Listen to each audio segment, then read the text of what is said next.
everyone, it's Lissy here.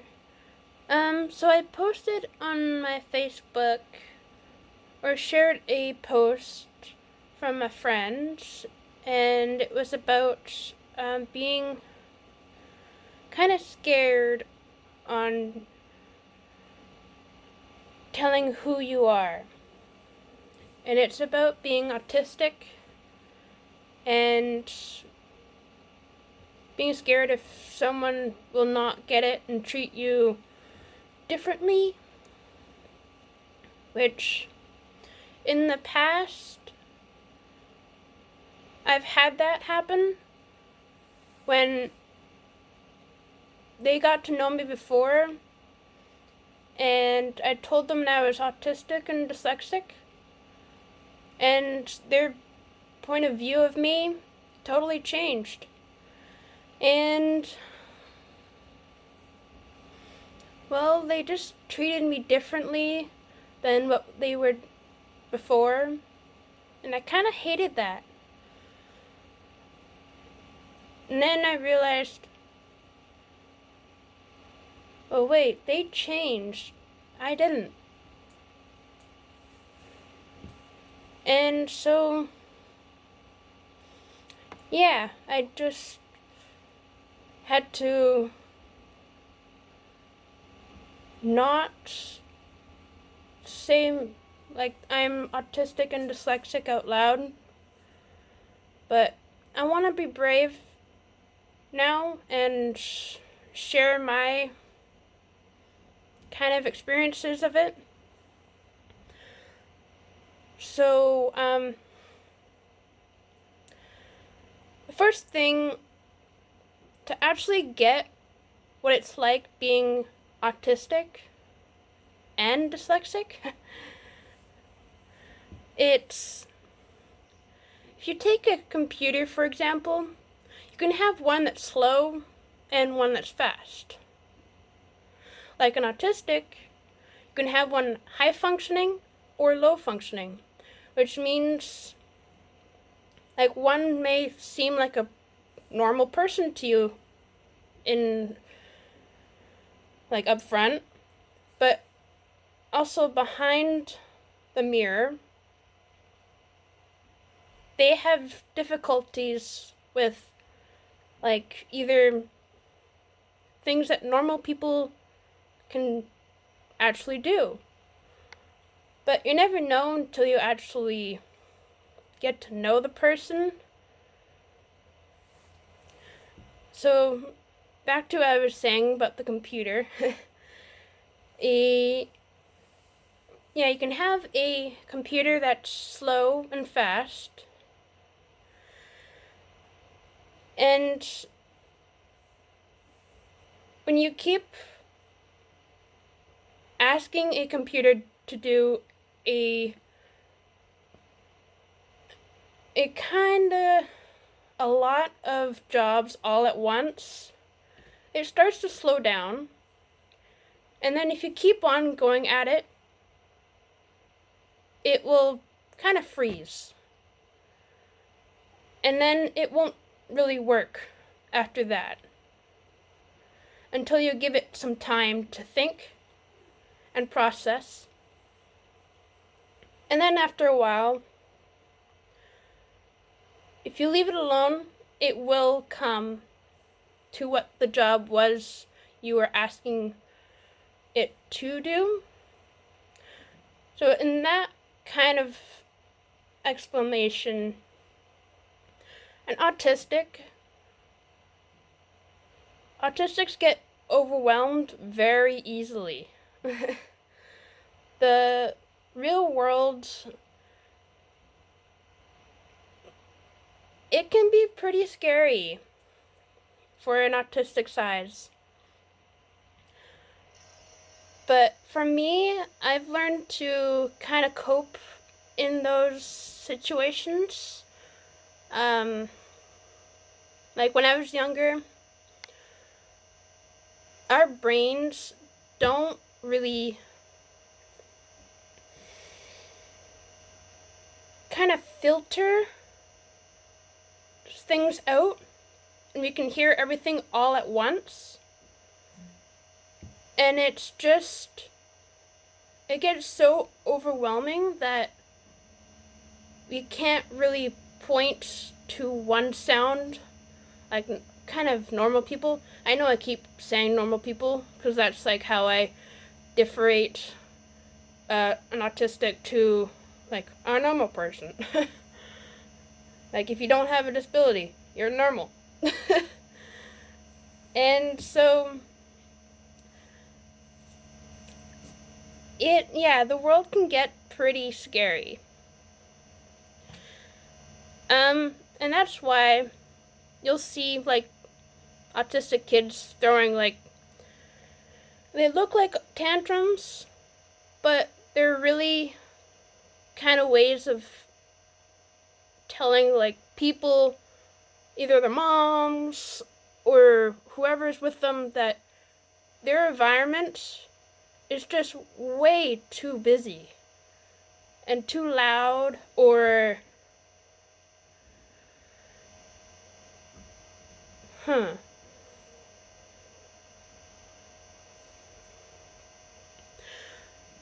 it can just be way too much for them. And my mom, she did such a great job raising me. When I was little and we found out that I had autism, she went to as many classes, courses, you name it. She went to it to learn about having a child with autism. And her doing that really helped me, because she knew how to help me cope and learn how to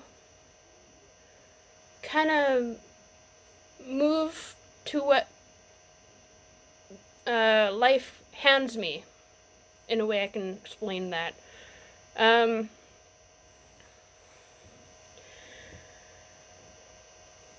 So where I was getting at, I kind of veered off a little.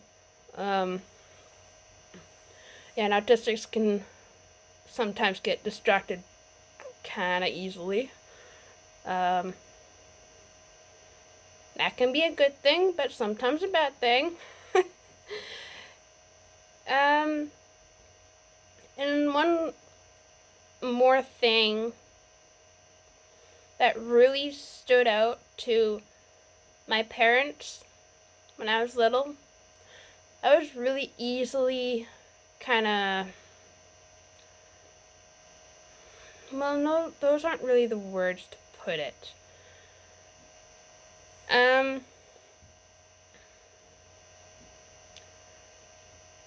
A lot of people, either they were doing it on purpose or not, they would use me for their own good. And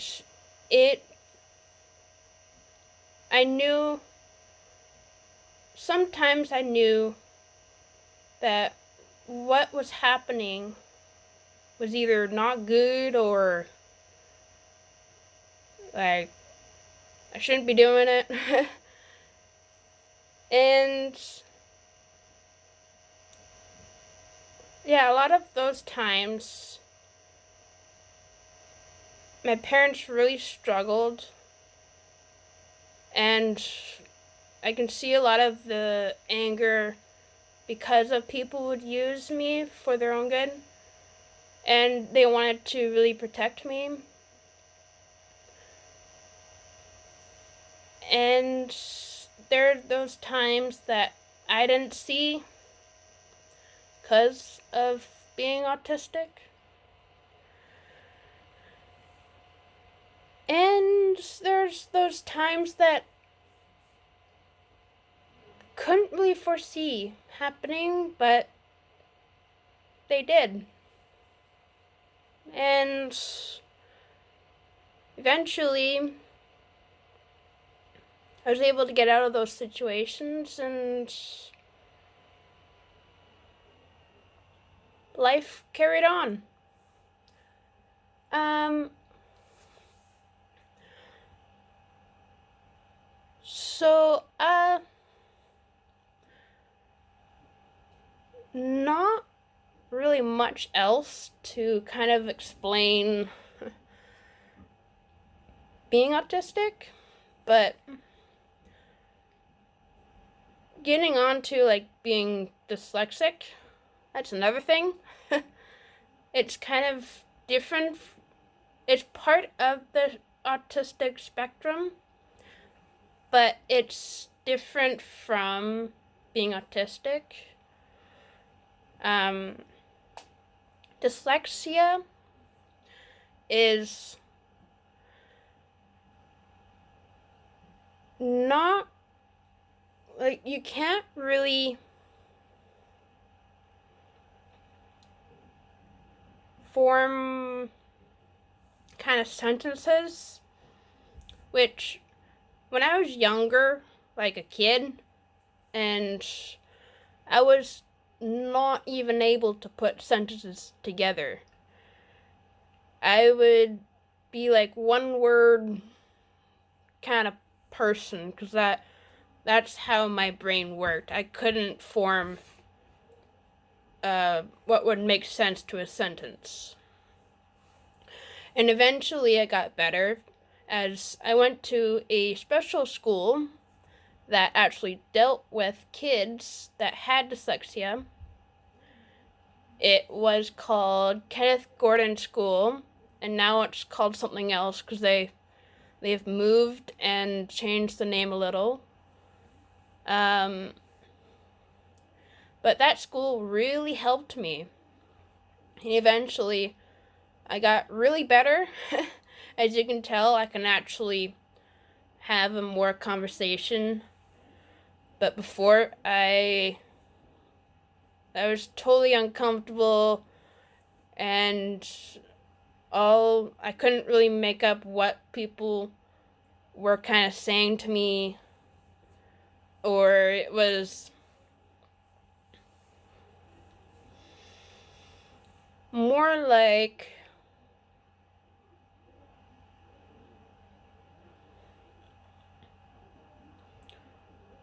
forming words and actually saying them out loud was not easy. So I'd have like these, like a booklet that had pictures kind of on it. And at like one time, if I wanted to go out and play like on a playground or something, I'd have to point to the playground picture on the booklet. And that was how I kind of communicated, which was like a long time ago. But now I can actually have normal conversations, but also another thing on being dyslexic, our brains can be kind of slow on processing things. You probably noticed with this video, as I'm trying to think of ways I can put to words, in my mind I'm kind of trying to think of how I can explain it in words that you'll understand. So it's me processing things. And so it's like if I'm out with friends or something and I'm trying to put up like a sentence or something and I need to think, I usually say, okay, hold on, I'm like processing, I'm thinking, like give me a sec. And then eventually it comes. But there's sometimes it can kind of bite you in the ass, kind of to put it that way. And like interviews are not easy when you're trying to come up with sentences or things on the spot, and the employer's trying to like hurry it up. Yeah, dyslexics are not good on interviews. And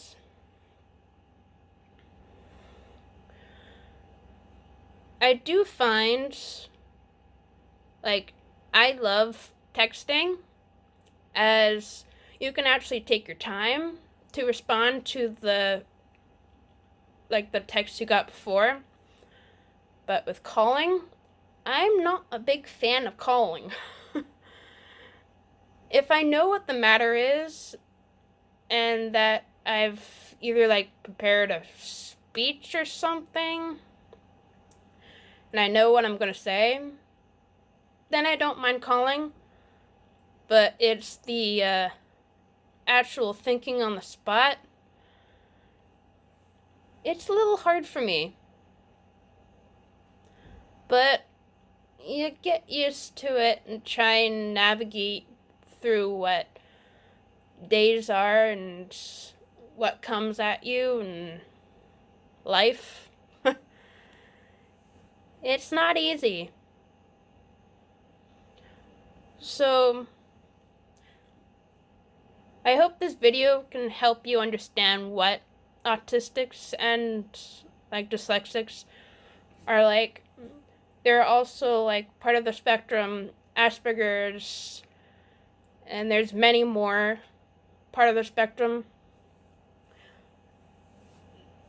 Any person that you would probably say has a disability, I wouldn't really say it's a disability. It's just something that they have to navigate around just to live kind of like a normal life like you. So it's kind of like they're extra special. So that's kind of the way that I put it. So, yeah. So I hope this video is a good kind of explanation of what it's like in the day of me. And maybe I'll do another video another day. But, yeah. Okay? This is me signing off. Adios. Bye.